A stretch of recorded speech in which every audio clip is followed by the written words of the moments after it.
So that launch is aboard the Falcon 9 rocket, which is this rocket right here.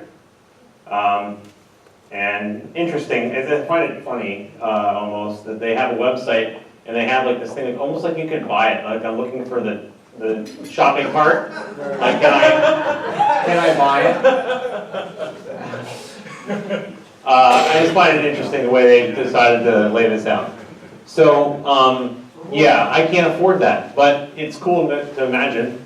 You know, some people can, right? Who are the builders currently? Like, are we talking about Boeing and? This is a company called SpaceX, and they build their own rockets. They do their own thing. Yes, and it's operated by Elon Musk, who also owns Tesla Motors, and he was one of the initial people for PayPal, and he was a billionaire by the time he was in his early 20s, and he sold his.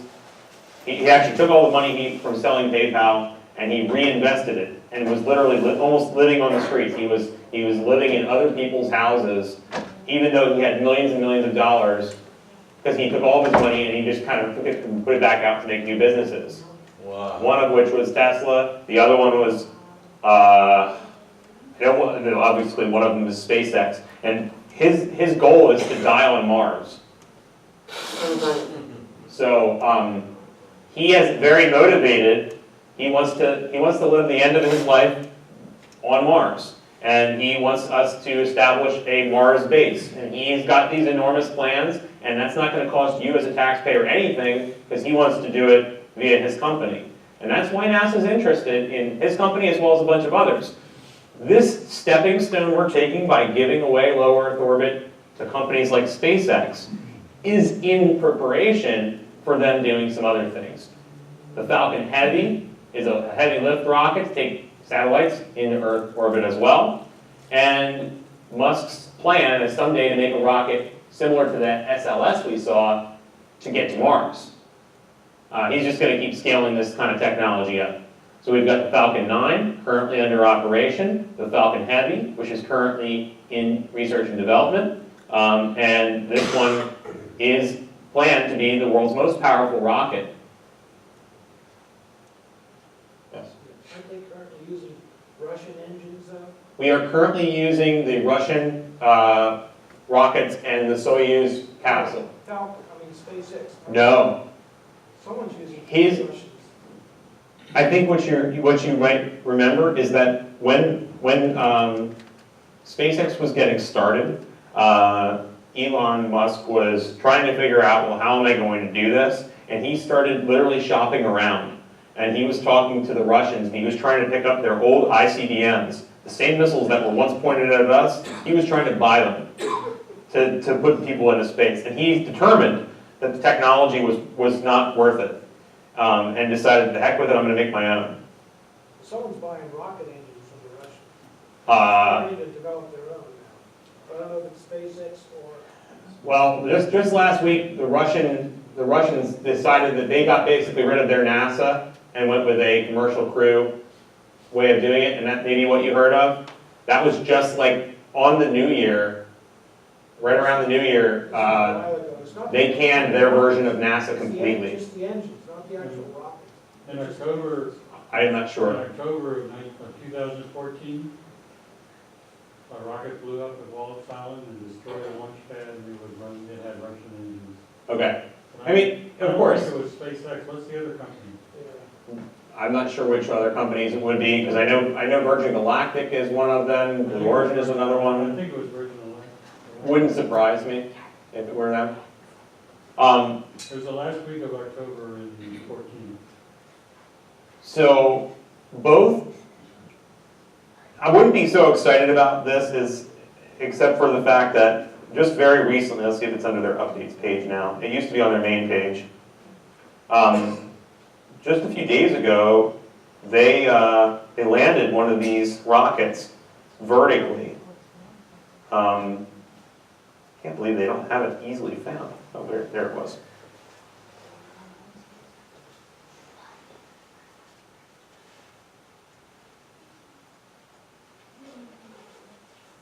this work? Okay, I'm sorry, this is flying around all over the place here.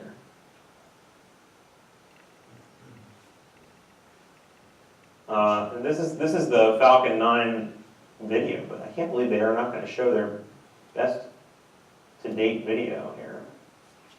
The joys of technology. Yes. Why would you show your failed attempt? I'm sorry, this is funny. There's the launches satellite. Okay, wow, SpaceX, you don't know how to blow your own whistle here. All right, so anyway, they landed their rocket vertically, which is a brand new thing. Now, why do that? Why would you want to land the rocket? So you sell Reusability, economy, yeah. You're trying to, did it just show up?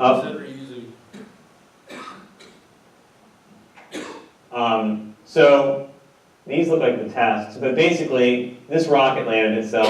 I'll show you the video, why not? Towards the end, it's a 1 minute video. They might show it, I'm not sure.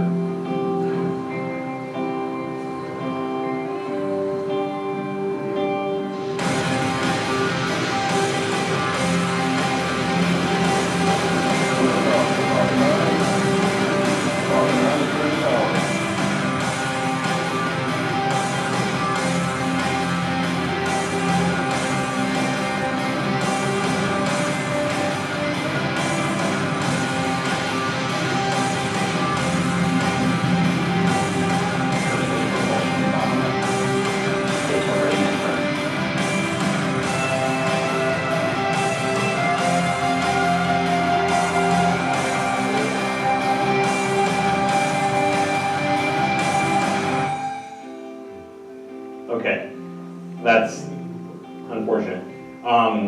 So they had done a number of attempts on the water, on this this mobile pad in the ocean, and then you got to deal with the motion of the water, and you got to kind of keep it in the same place. And that was prior to them finishing their landing facility at Kennedy. And just about a month ago, they finished their landing facility and they successfully landed their spacecraft. So I still can't believe it's not on their main page. It was for about a day at least, because I saw it on there. Yes. I saw a post on Facebook. Yeah. Who has seen it? Just so I feel like I'm, okay. It's out there and I apologize, I can't find it on the fly here. No, well, the point was that they, I saw a post that it's fixed and ready to go again. Yes, I did see that as well. Yeah. Isn't that amazing? I mean, it landed and within a week and a half or so, it was ready to fly again. And that's the other important factor.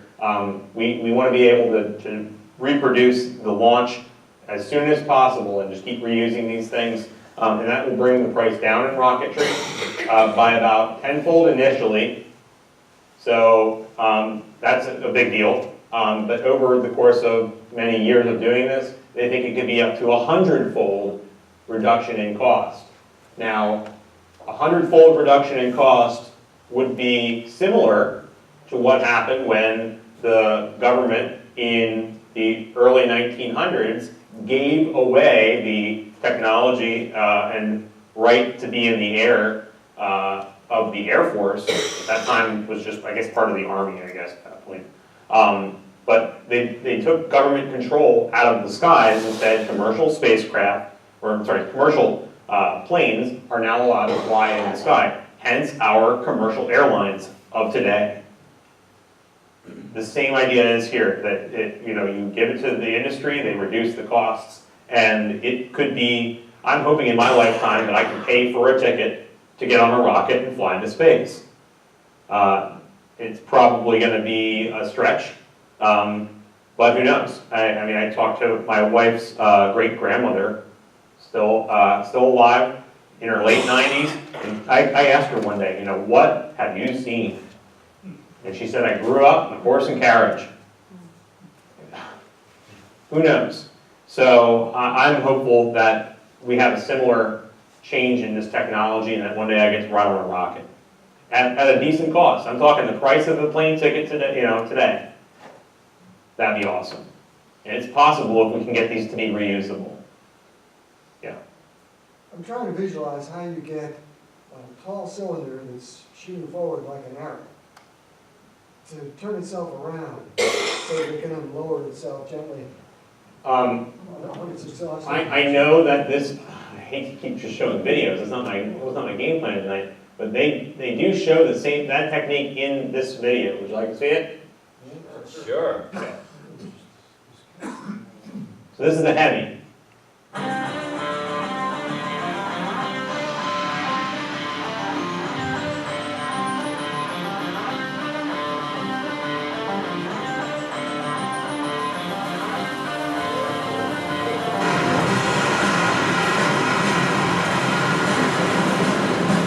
So notice the booster rockets on the side of this one.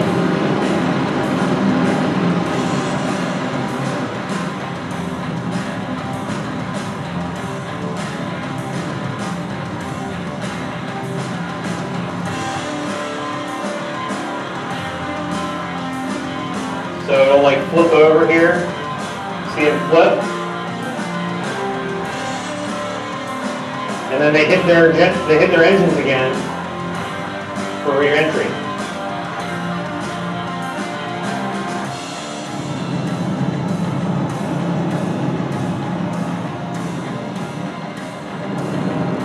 I'm going to stop it there just for a second because I don't know if you'll see it or not, but you asked how do they control something like this? They've got something, they of course have computers controlling things, like a phone has where it knows where it is when you look up or down. The gyroscopes inside here will tell the computer what's going on, and then this thing has something called thrust vectoring, so they can point the nozzle in different directions to compensate and steer it. So, and it's got these legs that fold out and down. Were they heat shields? I believe that's what that black coating would be. Yep.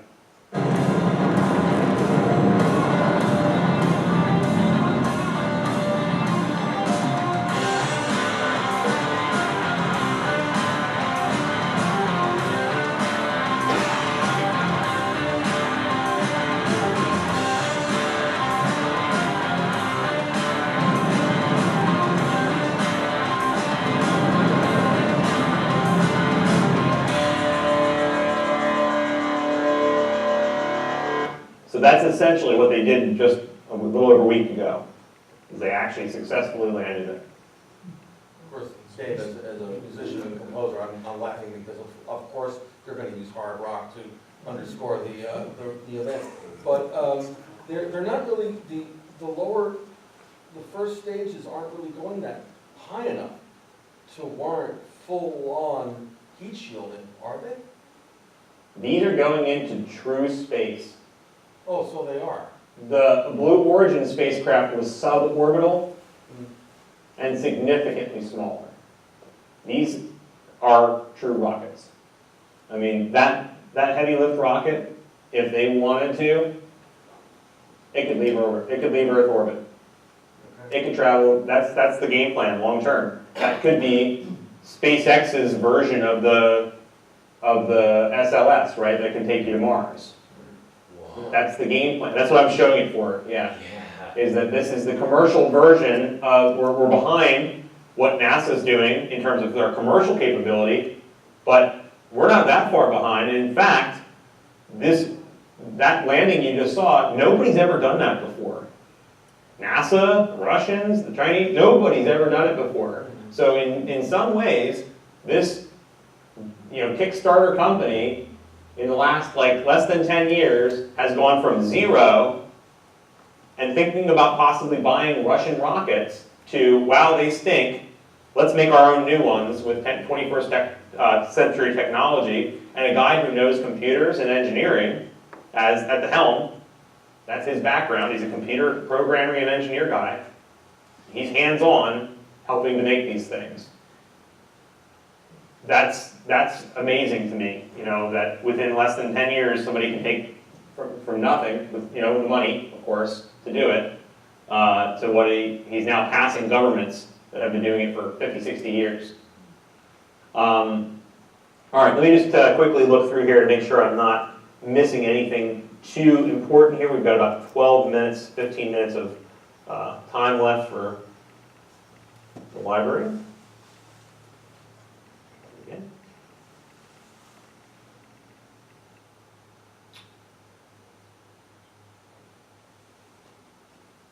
Yes. Okay, I definitely wanted to talk about this briefly.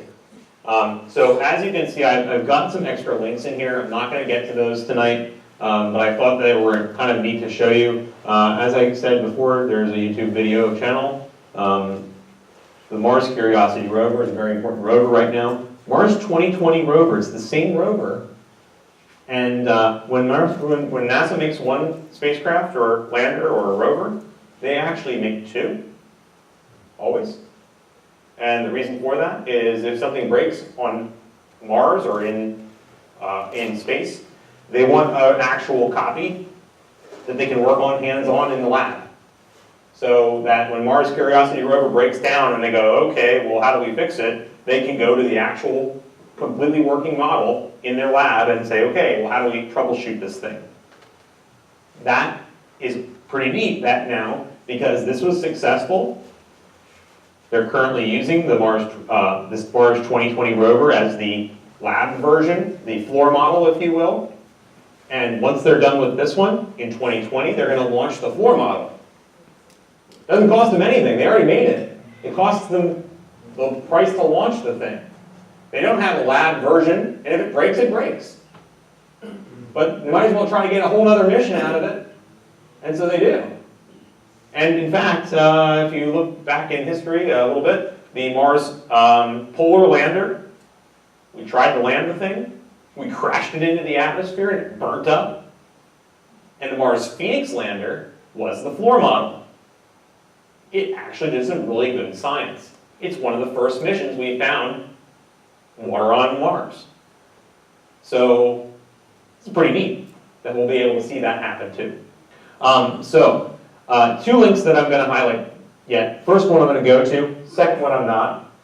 Planetary Society has done a kind of review of NASA, third party. You might know Planetary Society's president, Bill Nye, the science guy. Yeah. And JPL, the Jet Propulsion's lab, did a study as well for the feasibility of this plan. Lane and I have had some discussions in the past about manned missions versus robotic missions. Why are we spending money going into space with humans if the goal is science? Because we can do science with rovers, we can do science with reconnaissance orbiters, all robots. The risk to humans is zero. The cost is a lot lower. And JPL, the Jet Propulsion's lab, is generally the people who are behind a lot of these missions. And so they looked at this and they had some thoughts. And full disclosure, I am trying to do justice to our discussion, Lane and my discussion, because I am very interested in the human spaceflight aspect. However, I do understand the cost-benefit analysis and trying to see, is it really worth us doing this? And so I'm going to fly through this. This is like a PowerPoint by JPL, Jet Propulsion's lab, and they're just trying to figure out, will this work? And it's meant for them, so I'm going to just kind of skip through it. They look at cost. So they're trying to consider, the costs of this whole program and how it's going to play out. They look at inflation, they look at the current programs, what things are costing. Notice the big drop in when we decommission the ISS. That is key to keeping things going financially for NASA. If they don't decommission ISS and they keep that in orbit, they cannot do Mars. The budget here with inflation counted in, some of it they're seeing is running a little bit higher than NASA's budget currently is. So they're not convinced yet that it's possible financially. You'll notice that it has this thing that sees CIS lunar crew, Phobos crew, and Mars long stay crew. And you'll see this kind of like indicator at the bottom here.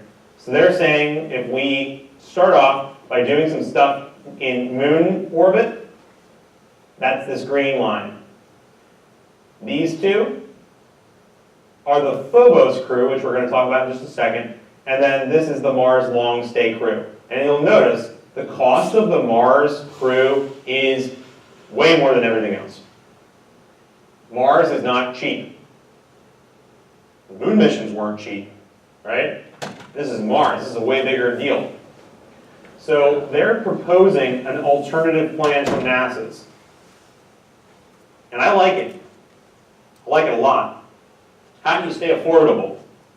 Their idea is the first campaign, instead of going to Mars itself, land on its moon, Phobos. Phobos is right there.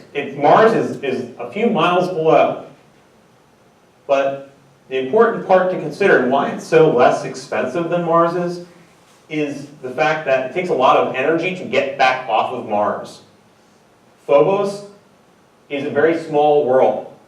I think if I remember correctly, if you were to jump into the air, I think it takes you a number of minutes to get back down to the surface.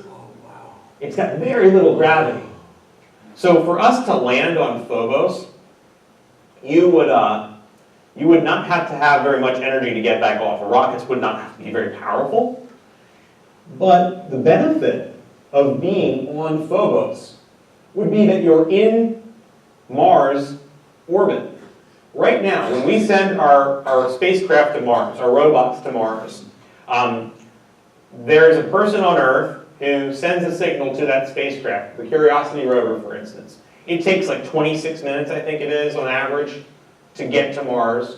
The spacecraft says, oh, okay, you want me to drive forward by 10 feet.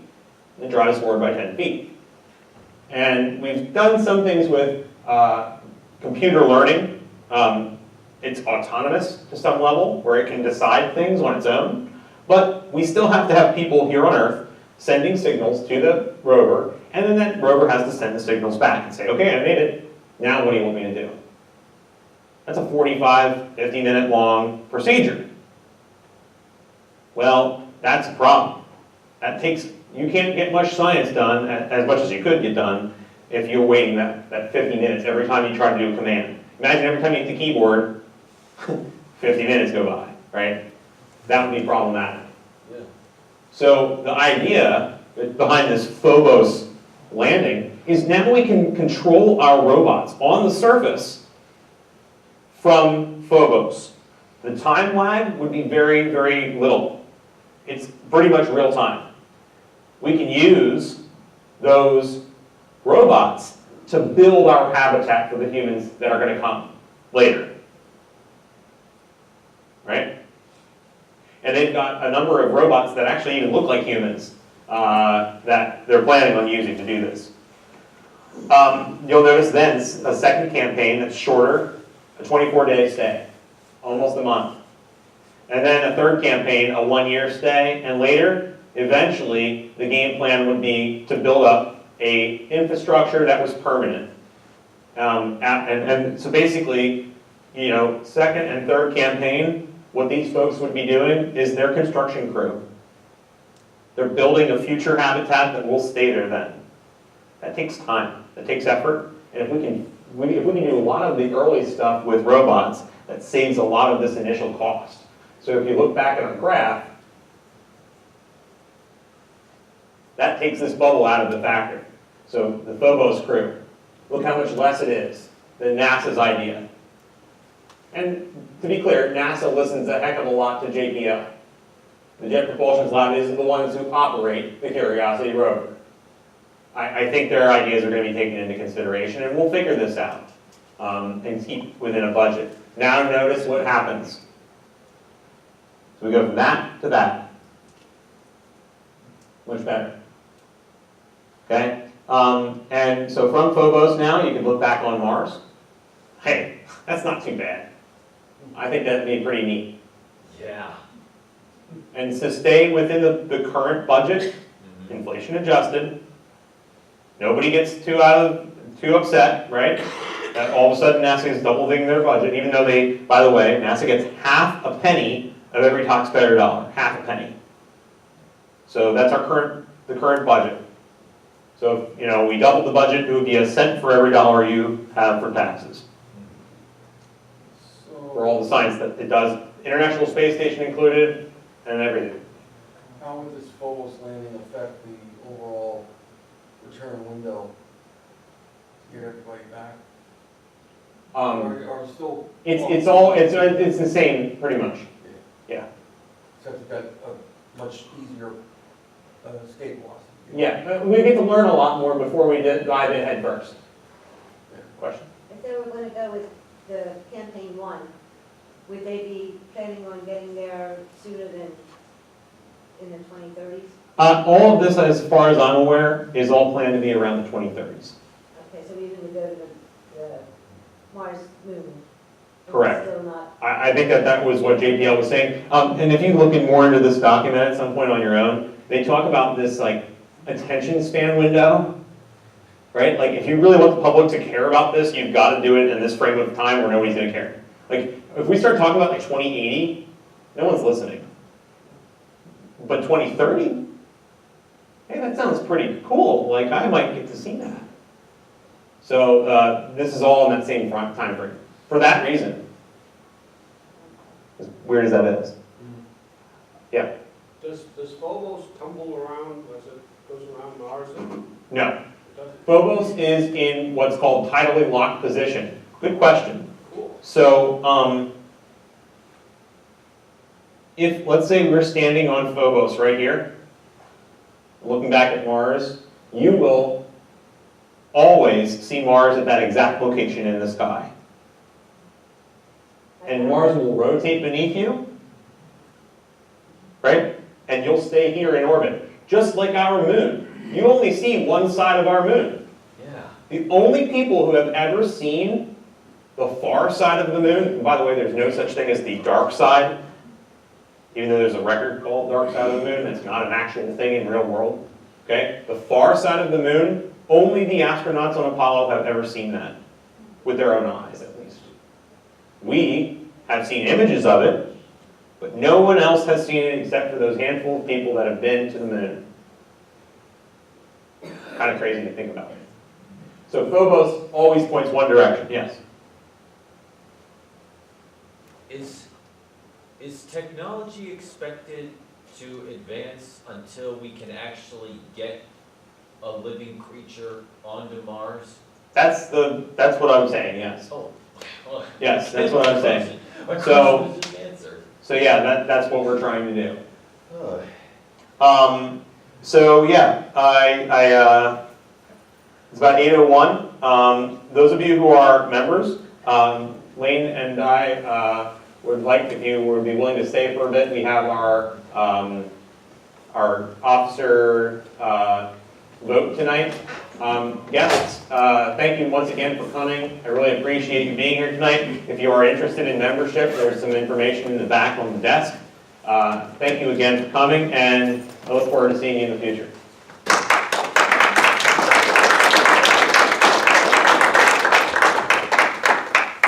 Okay.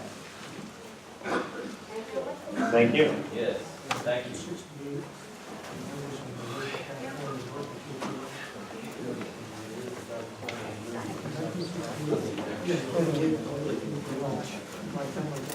Okay, members, guess what? We're not going to have any elections this year because there was only one nominee for each office.